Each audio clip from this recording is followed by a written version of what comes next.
So greetings from Pennsylvania once again on a kind of a dreary January day. It's Saturday, January 18th. We just got done filming at another cemetery. Well, I'm at one again here too. It was the Bernhard Adams Cemetery over near Reading. Kind of a lost and forgotten cemetery there. Suffered heavily from vandalism over the years, but we kind of stopped in briefly. Kind of a reconnaissance mission. But I came on down the road, down the highway, I should say, Route 422. That's the traffic you're hearing. We're here at in Douglasville now, here in Berks County. This is St. Gabriel's Episcopal Church in the background there. This church dates all the way back to about 1720. It's a long time ago. Obviously, the current church that's there now doesn't date that old, but there's a old church here. It's called I think it's called the 1801 Chapel. Let me show you around here first. Yes, up there's the current church building. It's blocked by a newer construction in the front. You can see the kind of the older church up there.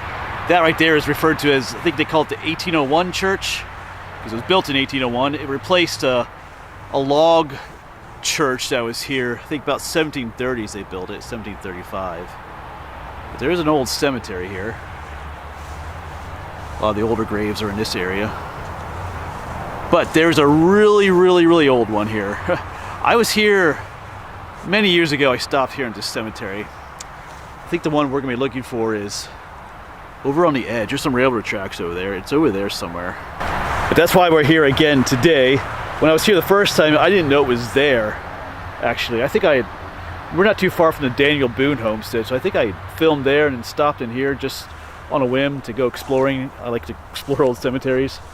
I found it over there. I wasn't expecting it, but recently doing some other research, I came across it. It might be perhaps the oldest tombstone or grave marker here in Berks County. Those are always difficult to determine because, you know, obviously, like even in these open areas behind me, there's probably lots of older graves. They just don't have markers anymore. A lot of times in the old days, they used wooden markers, which obviously rotted away. But as far as the oldest known or oldest existing tombstone, that's what we're looking for. So I think we'll head back there in a moment. But since we're here, why not just walk around a little bit in this older part? There's a lot of Revolutionary War markers here I see. Well, they have like little Christmas wreaths by these ones, yeah. A lot of these are, you've got George Douglas. All of these are Revolutionary War veterans with the circular medallions. Two right here. I've never seen the wreaths before though. What's this? Was that that's a War 1812 veteran right there. The wreath, look at all the Civil War veterans. Everywhere you see a wreath. I think that's done for Christmas. Look at them all. This guy's wreath got a little bit moved. Let's put it back for him. Where it belongs. It's been windy the last couple days recently, so it probably happened there. But yeah. A lot of markers here, but let's head on down to the railroad tracks to find that old one. Looking for Andrew Robeson. Yeah, Andrew was born in Scotland in 1654. I should double check my notes, but I'm pretty sure that's when he was born. So 1654, and he died in 1720. So I think that 1654 date is on this. I think it's this marker up here. I wasn't really expecting that old.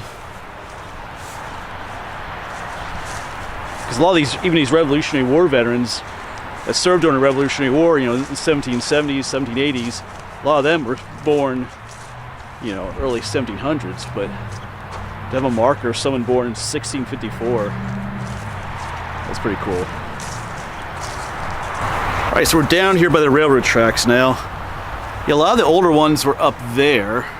There's some newer ones here, but then there's some really old ones again, kind of offset with the others. You see they're kind of going row this way rather than, they're kind of not in the same alignment. But so maybe this was the really old markers right here.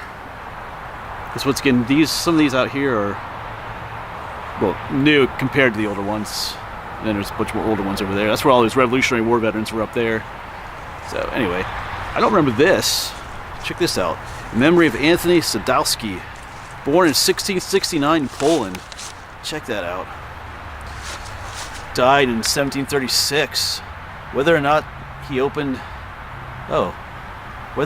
an Indian trading post on the shores of the Lake Erie and gave his name to Sadowski, Ohio, here lies the greatest Polish frontiersman of the colonial times, an organizer of Amity Township in 1719 and founder of the Sadowski family in America. Wow. I don't remember this one last time I was here, but that's cool. Maybe we should do a video on him. Anthony Sadowski. Yeah, sounds like a good idea. So, one of these, that might be his right there. This is a newer one. But these are definitely much older style. Yeah, here's another Revolutionary War veteran. It looks like a War of 1812.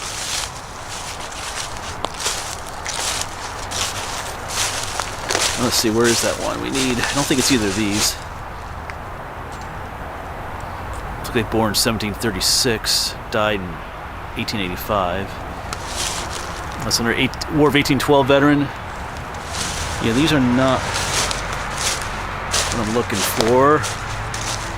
Number B, just out here almost by itself. There's an old one, just kind of leaning.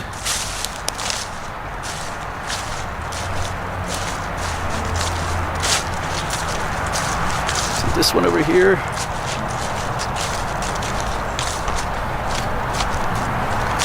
That might be it right there.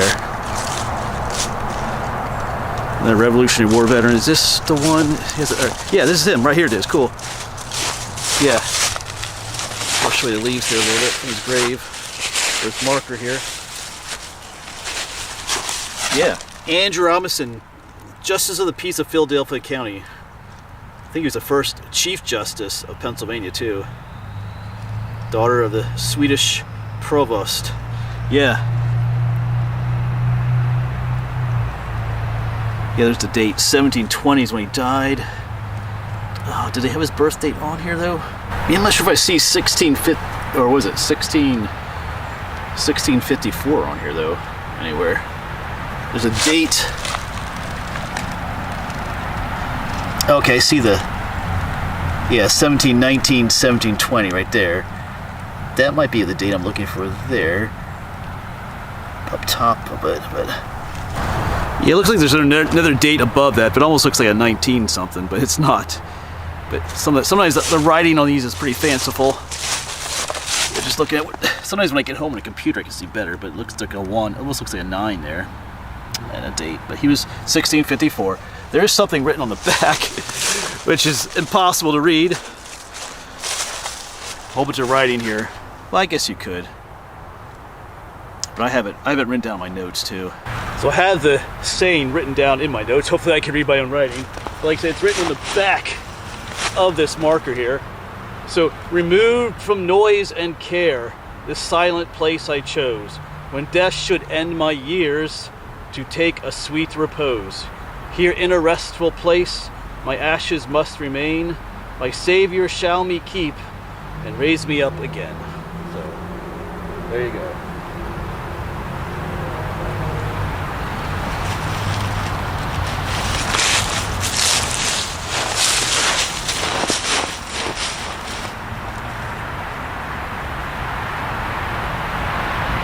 So I'm starting to second guess myself as to when I was here the first time. I'm not sure if this is the marker that I saw. I thought I clearly saw like a 1690 date, now that I'm thinking about it. Anyway, I'm just trying to think back to when I was here, but that was a couple years ago. But yeah, let's take a closer look, because there's one in front of it that's kind of interesting too. This might actually be the footstone though to that one. It's got the angel looking thing on the top, which they don't look terribly angelic. Almost looks like there's some flowers up there or something, but you can see like the leaves on the side. Yeah. The one behind us, check this out. You want a creepy marker, look at that. It says remember death. Got the skull and crossbones. That is... But that's what they did back then. It was a way of just reminding you that this is the fate of us all. Not sure if this is his, this might be his footstone though. There you go. What a footstone. You don't see that these days in modern markers. Yeah, it's probably the headstone and that's his footstone. Yeah, so just walk around a little bit more. His marker is right back there. Some other Civil War veterans behind me here. One right there. It's a whole mixture of stuff. So that must be the one I saw years ago. But anyway, I thought I saw a date of 1600 on that marker. I'll go double check. There's a date above it. I might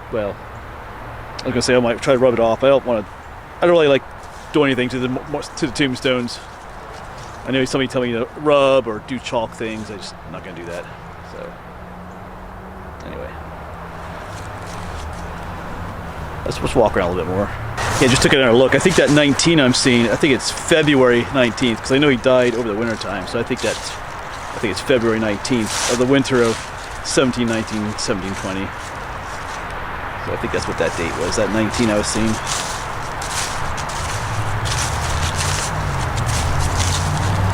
So it's by far the oldest one that I have found in Berks County. I think I saw another video or report that it might be the oldest one. I know we've been doing that in Lancaster County, not recently, but I found like 3 really old cemeteries that all kind of claim to have the oldest marker, depending on what you read and what you see. But anyway, pretty cool. But we definitely need to do a video on him. I mean, that's history, right? It's right here in my backyard. I could do a whole video researching him. That's really neat. So I think that'll make a pretty interesting video. Like I say, I don't remember that being here several years ago, but glad it is here. Yeah, up there's where we were earlier, but just looking down here too, this is like 1755, it just says A-N-N-O, Anno, or is this maybe abbreviations? It's down here by itself. The church must have records for who's all buried here, because there's 2 wreaths back here with Revolutionary War markers, but no like tombstones anymore. So like there's probably people buried here too. Oh, obviously are. The church knows about them in the records, I guess, because they have it marked back there. Wow.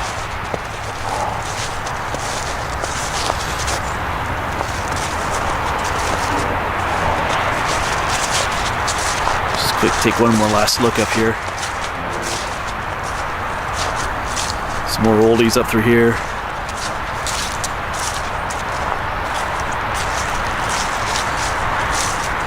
Even right here is a lone marker all by itself, just kind of slanted.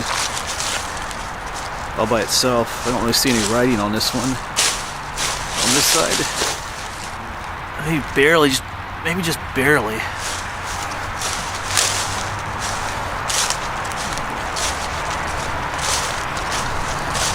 Yeah, some newer ones mixed in. Right there's the old one we were looking at, really old one, and right here's a newer one, so it's all kind of mixed and matched in here.